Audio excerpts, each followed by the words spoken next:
তাড়াহুড়ো না করে সবাই একে একে এসে নিজের নিজের অর্থ জমা করো।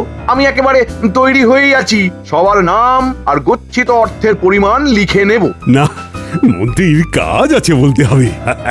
কেমন সুন্দরভাবে একটা নির্দিষ্ট পদ্ধতিতে কাজটা করছে। এই কি হলো গোপাল, তোমার নাম আর জমা অর্থের পরিমাণ তো লেখা হয়ে গেছে, আবার কি চাই? বিশেষ কিছু না, তবে ওই জমা করা অর্থের রসিদ ওটা যে চাই। হ্যাঁ, রশিদ? তুমি কি আমার উপর ভরসা করছো না গোপাল? আমাকে সন্দেহ করছো? না না না না, এইভাবে সন্দেহ করলে আমি আমি দায়িত্ব ছেড়ে দেবো। হ্যাঁ, আহ, শান্ত হও মন্ত্রী, কাজটা তোমাকেই করতে হবে। তাই তুমি যেমন ভালো বুঝবে ঠিক তেমন করেই করো। বুঝলাম। তাহলে মন্ত্রীমশাই বেশ কায়দা করে ব্যাপারটাকে গুলিয়ে দিলেন। কি ব্যাপার গিন্নি, আজ একেবারে কোমর বেঁধে ঘর গোছাতে শুরু করেছো? হ্যাঁ, কি করব বলো? ঘরেতে মানুষজন এসে যদি দেখে ঘর একেবারে এক হাঁটু হয়ে আছে, তবে কি ভালো লাগবে? মানুষজন? তা কাকে আবার ধরে বেঁধে ঘরে আনলে গিন্নি? ধরে বেঁধে আনতে যাব কেন? মেয়ের বাড়িতে মা ভাই আসবে, তাদের আবার ধরাধরি করতে হবে নাকি? বলো কি গিন্নি, এক শাশুড়িতে হয় না শ্যালক দোসর?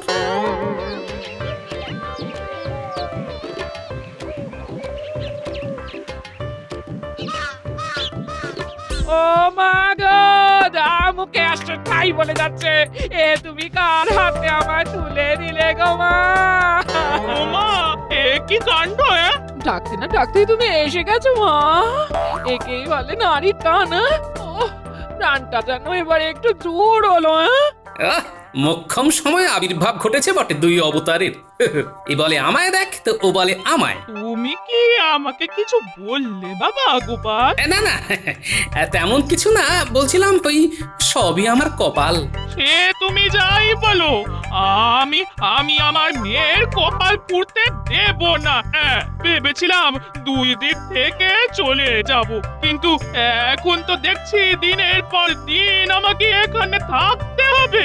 সেটাই ভালো হবে মা, আমরা দুজন থাকলে দিদির মনে হবে যে নিজের কেউ আছে কাছে। বটে, তার মানে জাঁকিয়ে বসার মতলব। বেশ, তোমরা যদি যাও ডালে ডালে, তাহলে আমিও যাব পাতায় পাতায়। দেখা যাবে। যাই, গায়ে একটু জল ঢেলে আসি।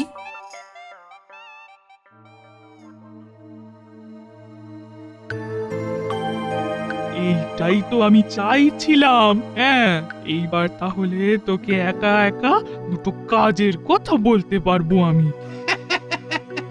ওই ভালো করে দিদির কানে পুষ্পন্তরটা দিয়ে দাও তো দেখি, যাতে জামাই বাবু আর ওই ট্যাফু না করতে পারে।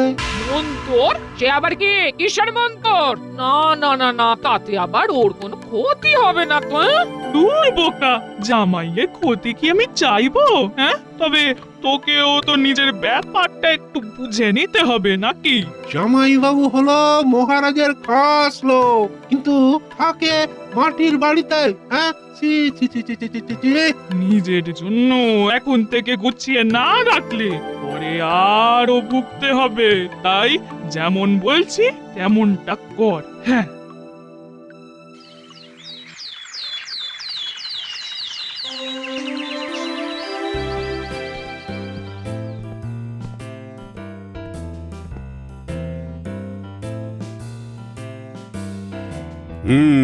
তাহলে রাজ্যে নতুন কোনো প্রকল্প গ্রহণ করা যায় কিনা সেটা ভেবে দেখার কি হলো। আমি বলি কি মহারাজ, একটা সমবায় বা তহবিল খোলা হোক, যেখানে সবাই নিজের অর্থ গচ্ছিত রাখতে পারবে, আর প্রয়োজনে সেখান থেকে সঞ্চিত অর্থ তুলতেও পারবে। পরিকল্পনাটা একটু অন্যরকম মনে হচ্ছে। হ্যাঁ মহারাজ, অন্যরকম তো বটেই।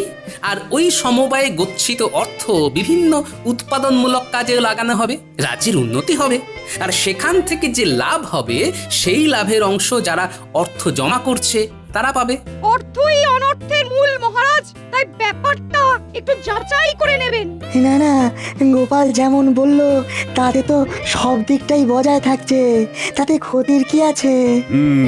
আমার কিন্তু পরিকল্পনাটা মন্দ লাগেনি। তবে আপাতত আমার সভাসদের নিয়ে পরীক্ষামূলকভাবে এই সমবায় চলবে, আর সেটা দেখাশোনার ভার কিন্তু তাহলে তোমাকেই নিতে হবে মন্ত্রী। দেখে দেখে আর লোক পেলেন না মহারাজ? না মানে এইবারে মন্ত্রীমশাই একটা কাজের কাজ পেয়েছেন। আপনি যখন বলছেন মহারাজ, তখন সবার ভালোর কথা ভেবে না হয় এই দায়িত্বটাও আমাকেই নিতে হবে।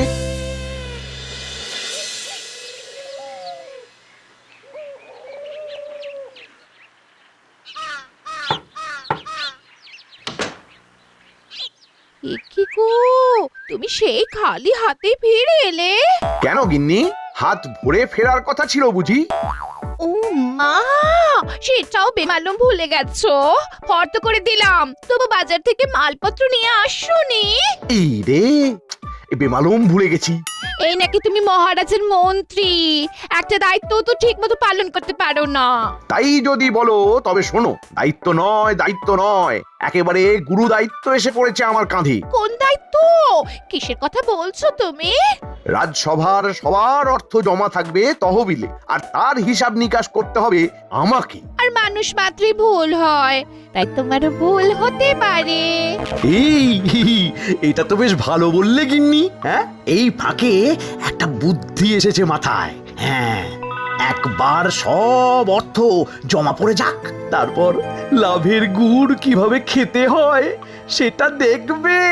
হ্যাঁ,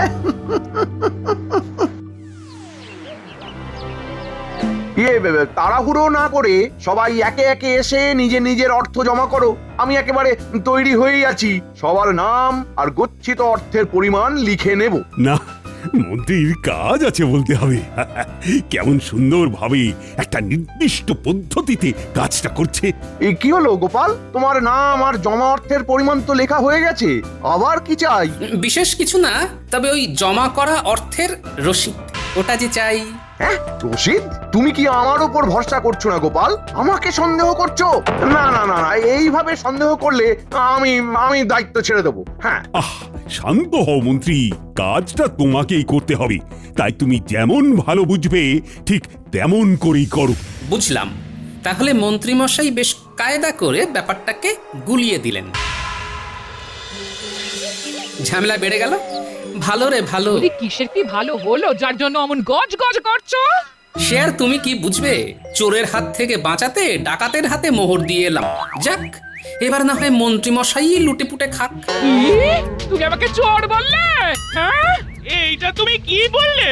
বাবা গোপাল, আমার মেয়েকে চোর বলা মানে আমাকে চোর বলা, আমার গোটা বংশকে চোর বলা। ও তাই ভাবি, আমার খালি খালি ওই চুরি করতে ইচ্ছা করে কেন?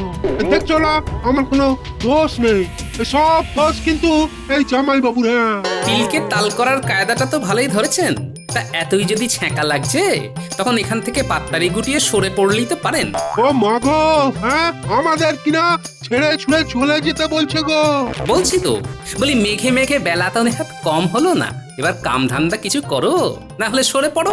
কিন্তু বললেই তো হবে না, এসে যখন পড়েছি তখন সহজে যাচ্ছি না, এইটে তুমি কান খুলে শুনে রাখো। হ্যাঁ, ঠিক আছে ঠিক আছে, আমিও কিছু করে দেখাবো, তবু এখান থেকে নড়বো না। হ্যাঁ, খুব খুব বলা আমাকে, তাই না? না, এবার বোঝো ঠেলা। খাল কাটা ছিল আর কুমির এসে গেছে, খেলা তো সামলাতেই হবে গিন্নি। বলে তো দিলি কিছু করবি, তা এই করবিটা কি? কেন শুনলে না? জামাই বাবু মন্ত্রী মশাইয়ের উপর চটে আছে, তার মানে হলো গিয়ে জামাই বাবু যদি বুনোল হয় তাহলে মন্ত্রী মশাই কি বাগা তেঁতুল। আমি চললাম মন্ত্রী মশাইয়ের কাছে, ওখানে নিশ্চয়ই কিছু কাজ আছে। এত বুদ্ধি কোথায় রাখিস বাবা? হ্যাঁ, যা আর দেরি করিস না, আর তুই কিচ্ছু ভাবিস না, আমরা যেমন যেমন বলছি তেমন তেমন করে যা। হ্যাঁ, এই তো এসে গেছো। আমি তো তোমাদের জন্যই অপেক্ষা করছিলাম। সেই জন্যই তো একেবারে যথা সময়ে চলে এলাম। ও, এসে যেন একেবারে উদ্ধার করে দিয়েছো মহারাজকে। এইসব কথা এখন থাক মন্ত্রী, তার চেয়ে ভেবে বলো দেখি, সভাসদদের জমানো অর্থ দিয়ে কি করা যায় এখন?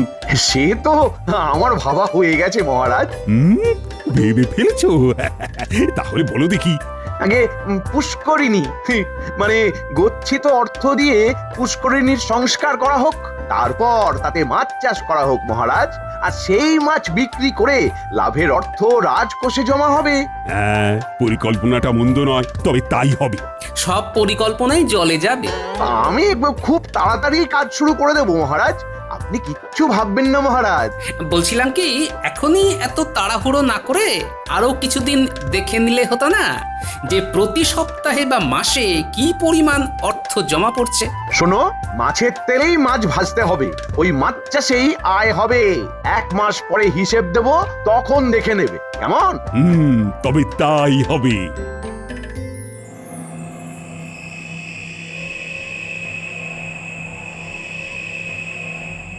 আহা, ভাবলাম বটা আর ঘটাকে ডেকে কাজ বুঝিয়ে দেব, কিন্তু সে দুটো তো দেখছি গ্রাম ছাড়া। ছে, আরে কাজের কাজটা এখন করাই কাকে দিয়ে? বলছিলাম কি, আপনি তো মন্ত্রী মশাই, হ্যাঁ? আচ্ছা, যদি ভরসা রাখেন তবে এই অধমকে এই কাজের দায়িত্বটা দিতে পারেন। হ্যাঁ, তুমি আবার কি? সম্পর্কে আমি গোপাল ভাঁড়ের শ্যালক, তবে ধরে নিন আমি আপনারই লোক। বটে, তবে তুমি ধরতে বললেই আমাকে ধরে নিতে হবে? হ্যাঁ, আরে বাবা, কথাতেই তো আছে শত্রু শত্রু বন্ধু সমান, বাকিটা আপনি যেমন ভালো বুঝবেন আর কি। বাবা, খোঁজ খবর তো ভালোই নেওয়া হয়েছে দেখছি। আর এদিকে জামাই বাবুর সাথেও তেমন বনি বনা নেই না? হ্যাঁ, আমার তো এমন লোকই চাই, এমন লোকই। দেখুন তাহলে একবার আমায় বাজিয়ে দেখবেন কি না। শোনো বাপু, মহারাজের পুষ্করিণী সংস্কার করে সেখানে মাছ চাষ করতে হবে, আর তার জন্য অগ্রিম অর্থ দেব তোমায়। তবে এখানেই শেষ নয়, চুপি চুপি আরো কিছু কথা শুনে নাও, কিভাবে কি করতে হবে। এসো।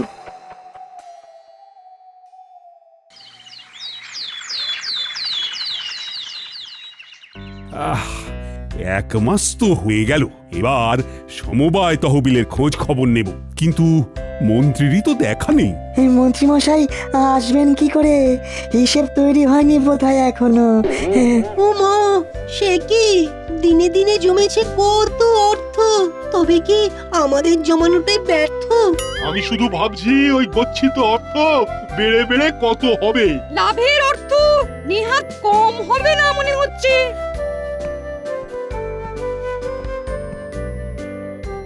এই যে আজ আসতে একটু দেরি হয়ে গেল মহারাজ। সে তো দেখতেই পাচ্ছি, কিন্তু কারণটা কি? আগে মহারাজ, পরের অর্থ গচ্ছিত আছে কিনা আমার কাছে, তাই চিন্তায় রাতের ঘুম উড়ে গেছে, আর তাই শরীরে জুত নেই। সে না হয় হলো মন্ত্রী মশাই, তবে গচ্ছিত অর্থ কিভাবে ব্যবহার করেছেন তার তো হিসেব নেই। সেই হিসেবের জন্য তোমারও কি রাতে ঘুম নেই গোপাল? আহা, আরে হিসেবটা দিয়ে দিলেই তো মিটে যায়। আমি তো তৈরি হয়েই এসেছি মহারাজ। এখান থেকে মাইল খানেক দূরে ওই উত্তর পূর্ব কোণে আপনার যে পুষ্করিণী আছে, সেখানেই মাছ চাষ করিয়েছিলাম, আর তার দেখাশোনার জন্য যাকে রেখেছিলাম তাকেই ডেকে পাঠিয়েছি। তার মুখেই না হয় শুনবেন মহারাজ। প্রণাম মহারাজ, প্রণাম। হ্যাঁ, মনে হচ্ছে মন্ত্রী মশাইয়ের বেশ ভরসার লোক তুমি। গোপালের মুখ বন্ধ করার মোক্ষম সুযোগ পেয়েছি, এবার এটাকে কাজে লাগাতে হবে। কি হলো মন্ত্রী, কিছু বলছো মনে হচ্ছে? আগে মহারাজ, সম্পর্কে ছেলেটি গোপালের শ্যালক, তাই ওকে নিয়ে ঠকবার ভয় নেই, আর কথার সাথে সাথে কাজেও বেশ চটপটে হবে বলে ওকেই দায়িত্ব দিয়েছিলাম। হ্যাঁ, বলো কি, তাই নাকি? তা কেমন কি দায়িত্ব সামলেছো শুনি? মহারাজ, যে অর্থ আমাকে দিয়েছিলেন মন্ত্রী মশাই, তা দিয়ে ছোট মাছ কিনে ওই পুষ্করিণীতে ছেড়েছিলাম, কিন্তু মাছগুলো চুরি হয়ে গেছে মহারাজ। এমন একটা যে কিছু হবে সেটাই আন্দাজ করছিলাম। হ্যাঁ, তাহলে এখন উপায়? আবার মাছের চারা কিনতে হবে, আর তাদের ওই ঝটপট বড় করার জন্য ভালো খাদ্য দিতে হবে। তার মানে আমাদের যা গচ্ছিত অর্থ সব মাছের সাথেই চুরি হয়ে গেছে। কপালং লিখন্তি কে খণ্ডাতং পারিং। তাহলে মহারাজ, বাকি যতটুকু অর্থ আছে তাই দিয়েই না হয় আরো একবার চেষ্টা করে দেখা যাক, যদি লাভের মুখ দেখা যায় এবার। তাছাড়ার উপায় কি? আর গোপালের শ্যালক বলছে যখন, তখন তাকেই বাকি করে অবিশ্বাস করি। বুঝতে পারছি, এটা মন্ত্রী মশাইয়েরই ফন্দি। আর ওই হরিদাস পাল তাল বুঝে আমাকে নাকাল করার মতলব করছে, তাই জাল আমাকেই গোটাতে হবে।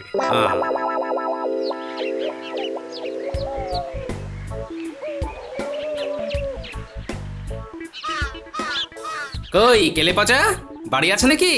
আরে গোপাল দাদা যে, তা হঠাৎ কি মনে করে? মনে আমি কেন করব? মনে তো করবে তুমি। আমি মনে করব? মনে করে বলো দেখি, মহারাজের পুষ্করিণী থেকে গত 1 মাসে মাছ চুরির ব্যাপারে কিছু জানো কি না? এরকম কোন চুরি গত 1 মাসে ঘটেছি বলে তো শুনিনি গোপাল দাদা। তবে আবার কি? তবে মাছ চুরির ব্যাপারে যদি কিছু জানতেই হয় তবে একবার আড়াতে যেতে হবে। জানলে ওখানকার মেসো দাদারাই সব জানবে গো গোপাল দাদা। হ্যাঁ, তাহলে তুমি ওই মেছো দাদার কাছে গিয়েই চুরির কথাটা জেনে এসো। সবটা জানতে পারলে তারপর না হয় বাকিটা ঠিক করা যাবে।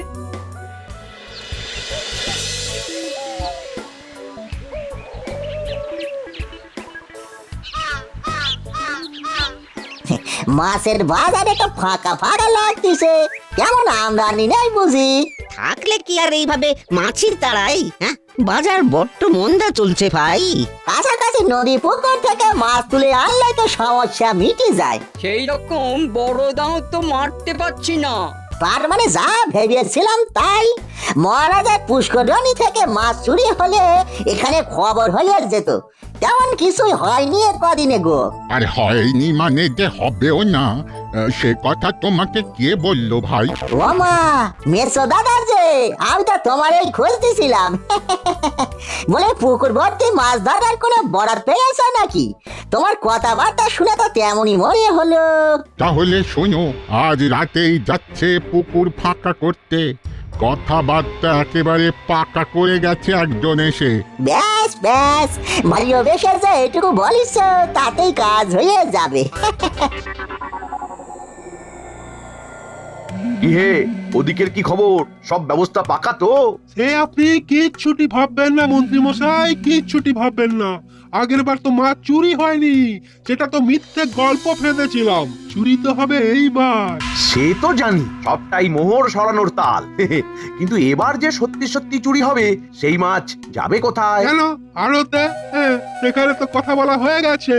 আমার নাম জড়ায়নি তো কোনোভাবে? আরে খেয়ে পেয়েছেন মন্ত্রী মশাই? হ্যাঁ, আমি এরকম কাঁচা কাজ করব? হ্যাঁ, আপনি ভাবলেন কি করে? তবে সব দিক দেখে শুনে কাজটা গুটিয়ে ফেলো।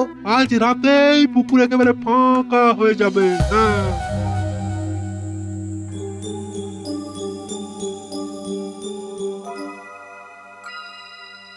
মহারাজ কি মাছ চুরি নিয়ে চিন্তায় পড়ে গেলেন? হ্যাঁ হ্যাঁ, তা চিন্তা একটু হচ্ছে বই কি। আর শুধু মাছ তো নয়, সঙ্গে গচ্ছিত অর্থ যে চলে গেল। কিন্তু আমি যদি বলি মাছ চুরি হয়নি, তবে হবে। হবে? কবে? আজ রাতেই হবে মহারাজ, আমার কাছে পাকা খবর আছে। কিন্তু এমন কাণ্ড ঘটাবে কে? সেটাই তো হাতে নাতে ধরবো আজ। চাইলে আপনিও সঙ্গে যেতে পারেন। বেশ তো, আমি রাজি। তবে সঙ্গে সেনাপতিও যাবে। তেমন বুঝলে একেবারে বামাল ধরবো নাটের গুরুকে।